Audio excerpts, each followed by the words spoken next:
کرتے ہیں. اللہ کے نبی نے فرمایا لا يحل لمسلم ان يهجر اخاه فوق ثلاث فمن هجر اخاه فوق ثلاث فمات دخل النار. فرمایا آپ علیہ السلام نے کسی مسلمان کے لیے حلال نہیں ہے، جائز نہیں ہے کہ اپنے دوسرے مسلمان بھائی سے 3 دن سے زیادہ قطع تعلق کرے، 3 دن سے زیادہ بات چیت بول چال تعلقات چھوڑ دے.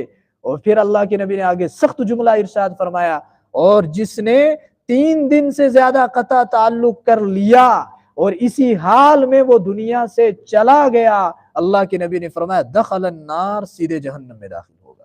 صاف صاف روایات کے اندر آیا ہے.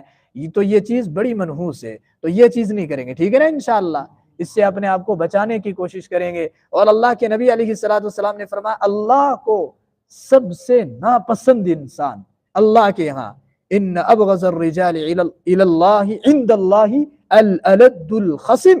اللہ کے نبی نے فرمایا سب سے ناپسند انسان میری نظر میں وہ ہے جو بہت زیادہ جھگڑالو ہو، جو بہت زیادہ جھگڑا کرنے والا اور بہت زیادہ گالی گلوج کرنے والا ہو، اور جس کو دیکھ کر ہی لوگ راستہ اپنا بدل لیتے ہوں کہ یہ انسان جھگڑا کرنے والا، لڑائی کرنے والا ہے، اس کے سامنے نہیں جانا چاہیے، اس کے منہ نہیں لگنا چاہیے. راستہ اپنا بدل لیتے ہوں لوگ اس کو دیکھ کر ہی. فرمایا اللہ کے نبی نے فرمایا اللہ تعالیٰ فرماتے مجھے یہ نہایت ناپسند ہے، یہ انسان بہت زیادہ دنیا والوں میں ناپسند ہے ایسا انسان جو بہت زیادہ جھگڑالو ہو. تو نہیں نہ کریں گے